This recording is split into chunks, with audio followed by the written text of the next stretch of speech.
تانیہ بے حد خوبصورت رقص پیش کر رہی تھی اور مینا کا سارا درد اس کے ستار کے سازوں میں سمٹ آیا تھا۔ کملی سراج کو ٹھیک مینا کے قریب والی جگہ میں لا کر بٹھا گئی۔ سراج محفل میں مردوں کو دیکھ کر حیرت میں پڑ گیا۔ کئی مرد بہت زیادہ اونچے خاندان سے تعلق رکھتے تھے۔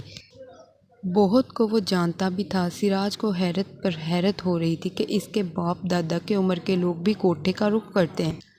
سراج نے سامنے دیکھا تو اس کے اوپر بجلی سی گر گئی۔ سامنے وہی سفید ساڑی والی لڑکی بیٹھی ستار بجا رہی تھی۔ آج وہ گلابی رنگ کی ساڑی میں سجی دھجی سہاگن کی طرح بیٹھی تھی۔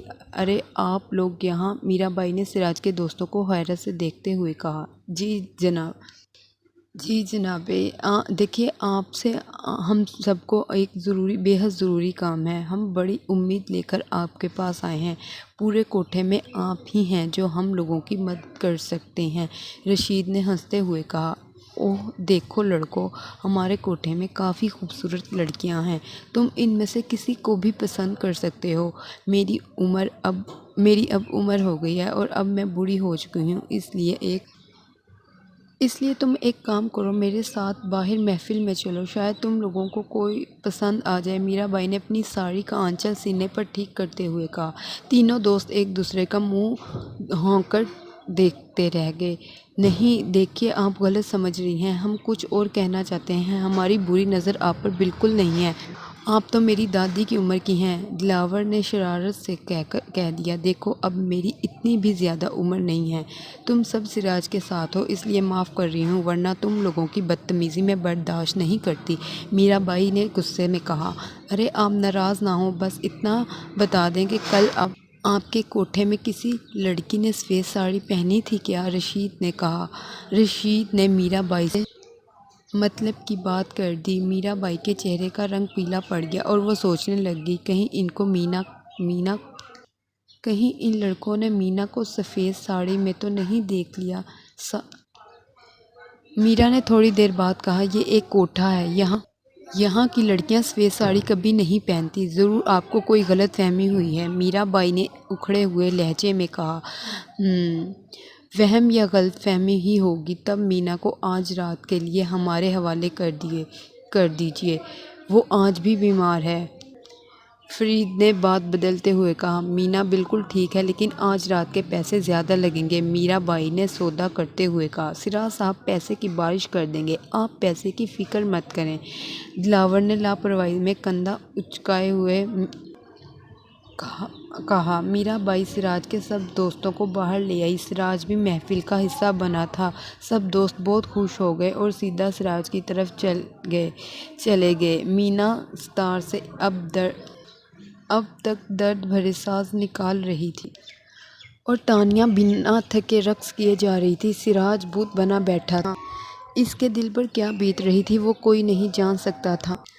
اپنی محبت کو اس طرح مردوں کے بیچ بیٹھے ہوئے دیکھ کر اس کا دل کٹ رہا تھا۔ مردوں کی گندی نظر اس کے جسم پر پڑ رہی تھی، سب اس کو للچائی ہوئی نظروں سے دیکھ رہے تھے۔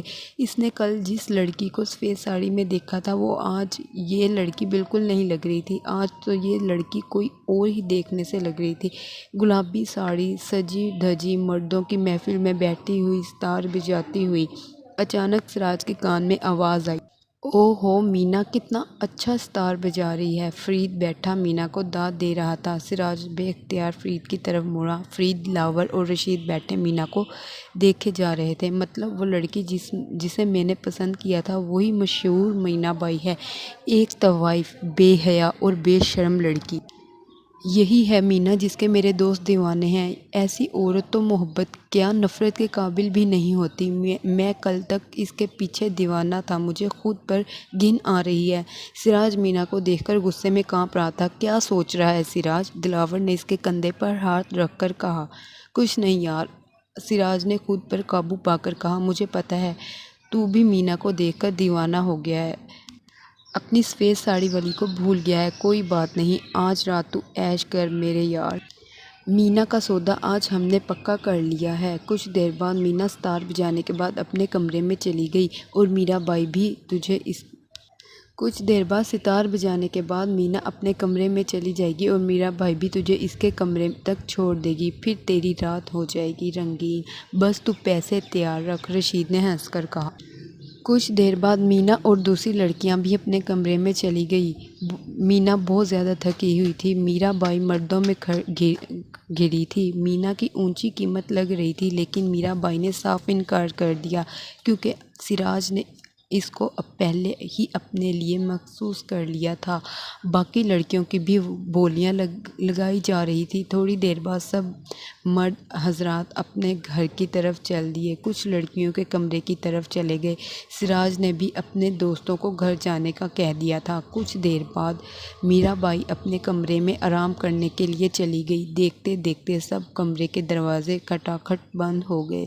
سراج بھی میرا بھائی کے بتائے ہوئے کمرے میں چلا گیا۔ مینا اپنے کمرے میں بھاری زیور اتار رہی تھی اور اس کو حیرت ہو رہی تھی کہ آج کوئی مرد اس کے کمرے کی طرف نہیں آیا، کیوں نہیں آیا؟ مینا نے سوچا چلو اچھا ہے، لگتا ہے میرا بھائی نے آج اس کا سودا کسی بھی مرد سے نہیں کیا، آج چین کی نیند سو پاؤں گی۔ مینا یہ سب سوچ رہی تھی کہ اچانک ایک خوبصورت نوجوان کمرے کے اندر داخل ہو گیا۔